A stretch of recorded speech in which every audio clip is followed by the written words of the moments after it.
just start. Yeah, please close it. Yeah, thank you. Yes, okay. Thank Good. you. Nice. Let us move on. Yes. Okay, perfect. I'm gonna share this. Yeah.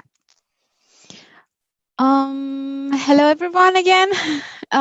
This is Golnaz from the U of M, University of Manitoba, Canada. I'm gonna start my presentation. Okay. So the title of my presentation is Hybrid Diasporic Identities as Cross-Border Peacemakers in Mornings in Jenin and Land of Dream. In the postmodern world, people live a semi-nomadic life of belonging and deprivation where everyone is displaced. Some live a homeless life within their homelands, while many others have homes or homelands but are abandoned in the pursuit of a safer and more convenient life elsewhere across the world. Thus, the idea of home and belonging lost its traditional static meaning and became interrogate. Mobility and the idea of migration also play a pivotal role in self-fashioning and reshaping of identities. Fulani recognizes a diaspora as in which diasporic identities, quote-unquote, through political struggle, exchange of ideas, and through cultural production are reimagined while being caught between two or multiple discordant cultures and worlds. In transcultural circumstances, diasporans do not always attempt to assimilate or suffer from identity loss. However, they could create a cross-boundary identity, which overlooks all border lines. Paul Gilroy concurs this idea that being torn between two cultural forms invokes quote unquote the structures of being the structure of feeling, producing, communicating, and remembering. Thus, this paper demonstrates how Amal and Simin, through their hyphenated selves, negotiate similar feelings of displacement and disposition with the other. The ideation, the ideation of home contributes to the understanding of diasporic identities. As Ralph and Staley writes, home is a location and a quote-unquote set of relationships that shape identity. This observation is important because Amal and Simin, the protagonists, diasporic subjects, are in a constant dialogic interaction between the self and other in a motherland through memory and return, and otherland through lived experiences, allowing them to make their home in a specific in-between in which they are not excluded or oppressed, but belong to.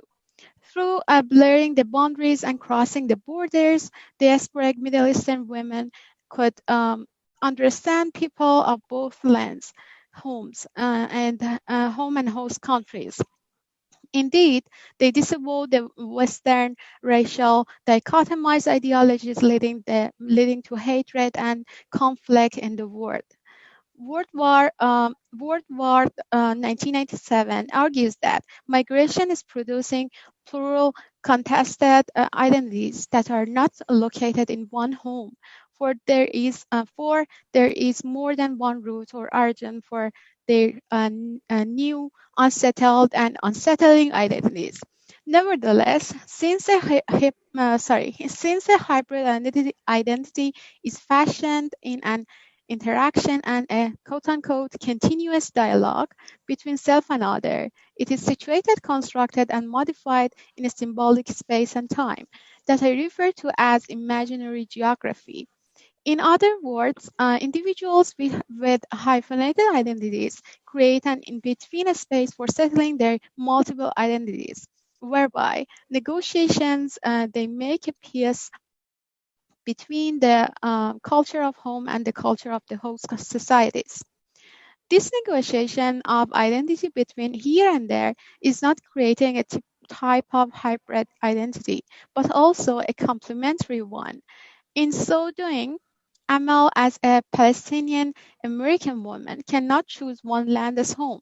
She cannot survive without her family, Palestine, and their memories. At the same time, she desires to raise Sarah, the fruit of her love, in a more comfortable and secure haven like America, far from the Israeli-Palestinian conflict. Throughout the novel, Amal sees this notion that both lands are equally important to her survival and identity as Palestinian immigrant. Thus, through living in an in-between space, she attempts to hear and understand all those oppressing characters like Jimmy, Jolanta, and the Israeli soldier to put an end to the conflicts among the other. Facing two battlefronts, Israel and Palestine, other and self, Amal rejects the imposition of quote-unquote cultural conversion as a desired condition of quote-unquote actualized psychological subordination in which the colonized the other or the schooled internalize the West and becoming Western as fetishized objects or objectives. The Western hegemonic domination targets the diasporic subjects who come from countries that used to be part of the empire, knowledge and awareness and politics of self-determination to exclude and suppress. Susan Abulava, in Mornings in Jenin, recounts the story of a four-generation family from Amal's grandparents experiencing the Nakba to her daughter Sarah, living in 2000s. Abu Hawa portrays the life of Palestinians' experiences of displacement, dispossession, and oppression in 1948, 1967, and 1982, when the village of Ein Hod and Jenin camps devastated and the Sabra and Shatila massacre occurred respectively um, during these years. Amal grows in Jenin refugee camps with her family when her father Hassan disappears and her older brother Yusuf joins the Palestinian resistance. Her mother Dalia dies of dementia after her second-born son Ismail was kidnapped by an Israeli soldier Moshe to give solace to his sterile wife Jalanta, a victim of the concentration camps. Amal immigrates to the US, Philadelphia, to study while experiencing a diasporic life, the Ghurba. Amal keeps her daughter and herself at distance until she receives a phone call from David, the long-lost brother, lead to their return and Amal's death by an Israeli soldier to shield her daughter. Baba suggests that, quote unquote, the immigrant, always situated in relation to both an original culture and a new location, are stable and confident. Al-Maleh also contends that hyphenation in mainstream America can defy the old metaphor of the melting pot. Indeed, hyphenated identities seem to resist melting or dissolving. However, in diasporic situations, finding a balance between two cultures is of great importance, and any attempt to suppress one of the halves will be problematic. In the United States, Amal is deeply affected by her traumatic childhood and memories of home that she attempts to eliminate them by changing her name to Amy to survive, representing a need for psychological unity. The suppression of her Palestinianness produces the opposite effect of Baba's uncanniness, a psychological experience in the colonized subject caused by the repression of an unbearable identity, which inevitably reappears as something excessive, like the transfiguration of the Philadelphian house to Jenin. You can see the quotes. Thus, the Palestinian have at times allows the past to surface to make Amal aware that the past cannot be repressed and detached totally from her life for it lurches back under different forms. where past events are reproduced in the past under different silhouettes. However, after receiving her green card and officially being an American citizen, she suddenly feels to reestablish her connection with Palestine, to respond to her quote-unquote Arabness and Palestine's primal cries as her anchors to the world, and she found herself searching books of history for accounts that matches the story Haj Salem had told about Palestine. Page 179. Nonetheless, Amal comes to this final resolution after a long and troubled process of negotiation of identities, Palestinian and American, to inhabit and embrace both spaces of Americanness and Palestinianness. Through negotiation with her Americanness, Amal adds to her liberal awareness and self-determination, as Haj Salem encourages her to study abroad to gain that kind of awareness and understanding. Thus, Amal obtains the knowledge and awareness of the fatal essence of war and Israeli-Palestinian conflict, and attempts to help other individuals, like the Israeli soldier, liberate from its aftermath and destructive impacts. In the encounter scene with the Israeli soldier, Amal wanted a closer look into the Israeli's eyes, but the muzzle of his atomic rifle presses against her forehead. Amal's utterances take a dialogic orientation toward the utterances of the soldier. Her hyphenated potential, therefore, lies with her innate knowledge of transculturation and Amal's ability to, quote unquote, transverse both cultures and to translate, negotiate, and mediate affinity and difference within a dynamic of exchange and inclusion.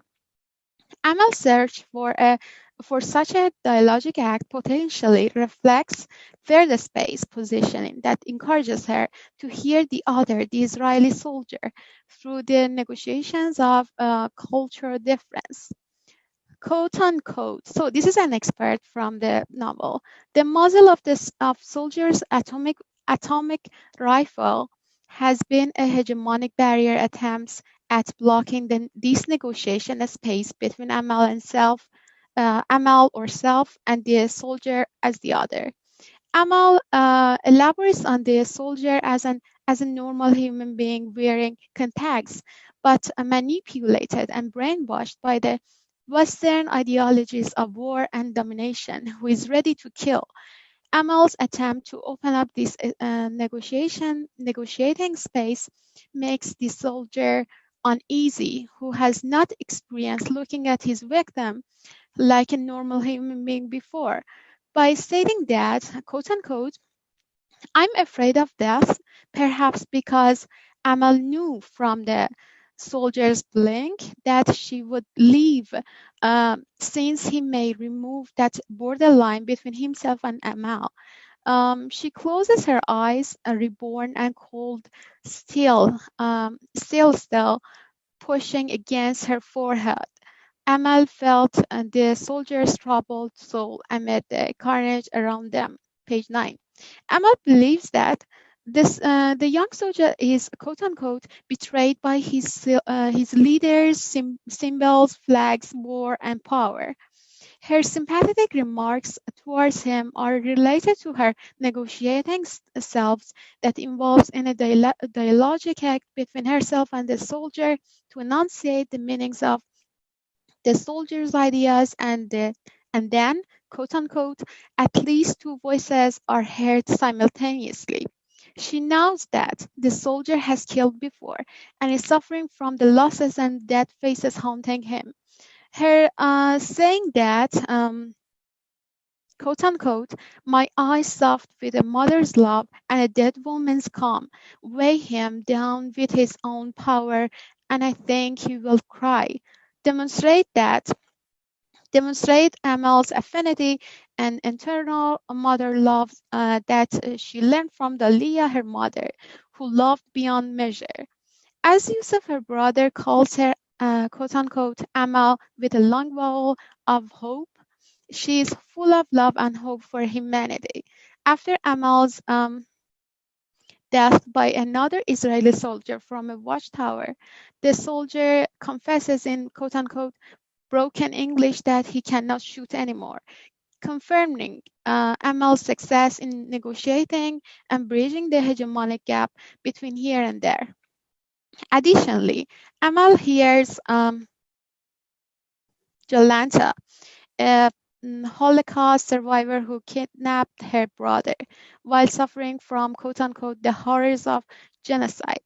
By hoarding her private sentiments and hatred about the once lost brother, Amar embraces and even praises Jolanta for being an ideal mother for her brother, Ismail, that Amal has always desired for herself, quote unquote. Davis spoke of Jolanta with palpable devotion. In my mind, she was everything I had always wanted my mom to be loving, attentive, and affectionate, Amal states. Amal understands Jolanta's sufferings, whose body had been ravaged by Nazi, quote unquote, Nazis who had forced her to spend her late teens serving the physical appetite of the SS, while losing her family in death camps and sailed alone to Palestine at the end of the Second World War. In fact, these are Amal's suffrages and pains.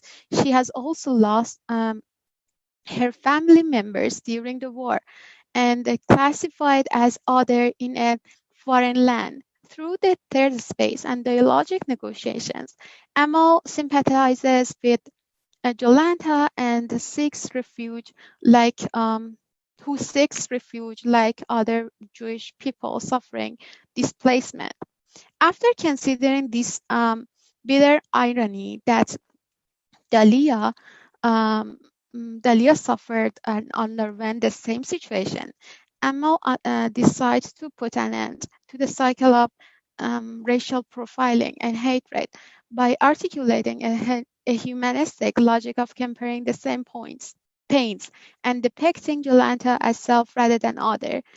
Amal blurs or even destroys the border between the other and herself, starts to sympathize with them. Likewise, Amal feels protected with the other minorities living in Philadelphia to the extent that she starts working in the impoverished area of West Philly, inhabited by people of color, quote unquote, where white people ordinarily did not go, especially after dark. To them, Amal is not a foreigner, and her accent is not, quote unquote, a call for mistrust.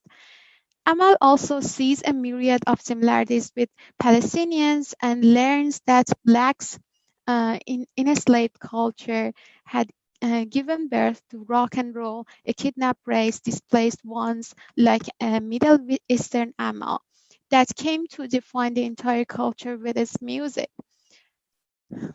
These similarities do not escape Amal. When a Black teenager points a gun at her, she is not scared and does not compare the Black robber to Israeli soldiers with assault rifles, quote unquote. After Amal gave the boy all the money, she shows her a hidden she shows him a hidden change box where his friends could find an extra $30. Then she gives him a carton of cigarettes, despite his remark that he doesn't smoke.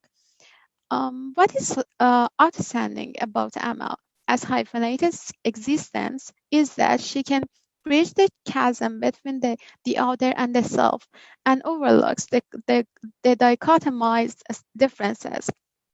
After living in Jenin camps while being unhomely in her homeland, Amal recognizes the intense hunger that makes the body eat itself at night. Thus, she decides to help the black robber and not to call the police. Similarly, Simin in Land of Dreams faces the same journey of a diasporic Middle Eastern woman like Amal and gains the consciousness and knowledge of living in between space through crossing the borders of other people, minorities living in the United States while being suppressed by their government. The film Land of Dreams portrays an Iranian American imposter who is covered on voice in Iranian agent. During her mission, she poses as an art student, entering American immigrants' homes across New Mexico to photograph and record their last dreams, which is an act of spying on their hyphenated identities. Simin is one of many Iranian agents reporting back to a secluded bureaucratic colony Iranian government located in a deserted mountain where American immigrants' dreams are collected and analyzed to realize the future of America by interpreting its people. Under the Iranian regime's oppressive policies, the hyphenated self, the American half of Simin, has been stifled by the imposed idea of national loyalty. In the colony, uniformed agents work silently and abide by strict rules, demonstrating the suppressive domination of the Iranian government. As such, this issue results in some tensions in the static equilibrium of her hybrid identity, leading Simin to gain autonomy or self-government through negotiations with both selves, American and Iranian. When Simin interviews and communicates with minorities, other hybrid diasporic individuals, she creates an in-between space where the other shares a commonality with her, that is, the idea of being oppressed by the dichotomizing racial system of fanaticism applied by both Iranian and American governments. Therefore, the Western hegemonic sense of belonging loses color and moves beyond the firmly demarcated borders and boundaries. Assuming the diasporic hybrid individual seeks to maintain her other self identity while constructing an in-between space.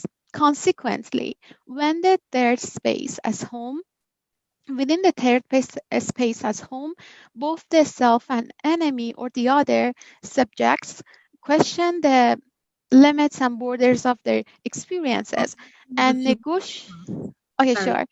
Yeah, okay. And negotiate through narrating their dreams. Borrowing back then notions of heteroglossia, Maggio argues that, quote unquote, in dream the self has multiple voices. These voices are those of people appropriated from waking life, who represent or own self fragments. The dream is the self as others. Dreams continually splice self with other. As Simi records and interprets other displaced people's dreams, she experiences and lives the immigrants and displaced people's dream.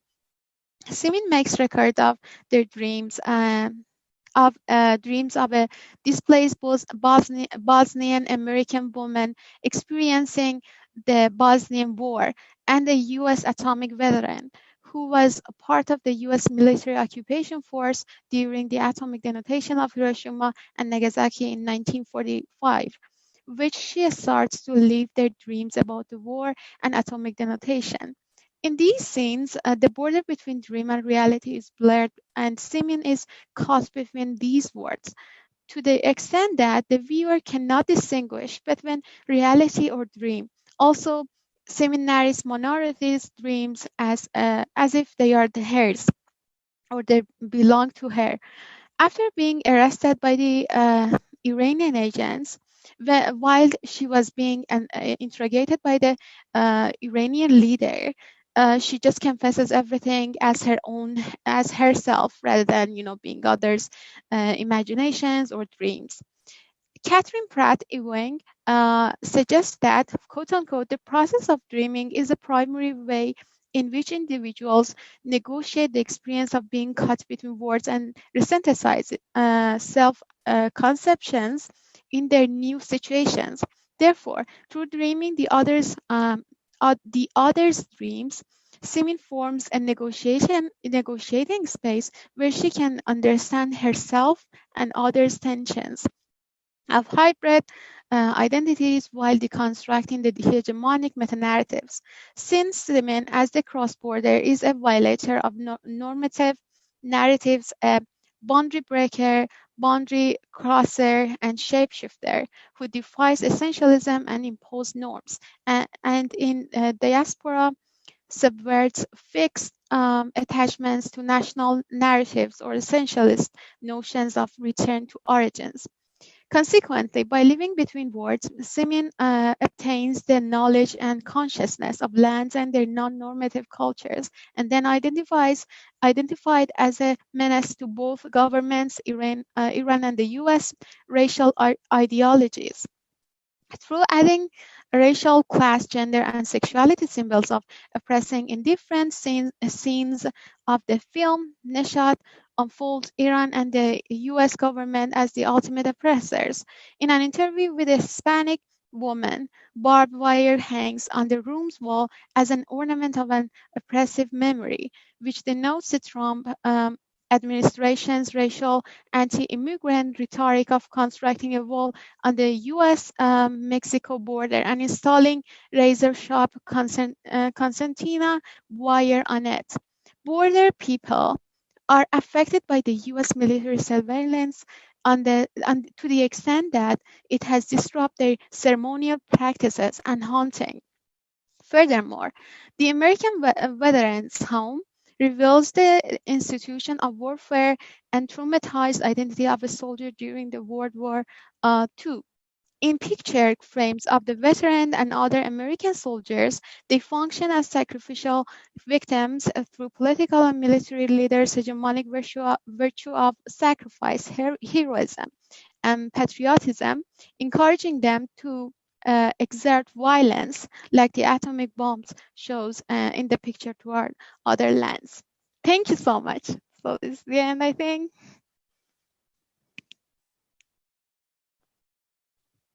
Thank you so much. That was beautiful and very timely. Oh, sorry, I don't think so. I think I went beyond that. Something about the current political climate. Sorry, I'm so excited in this topic. That's why I didn't want to, you lose anything of it. Yes, thank you very much.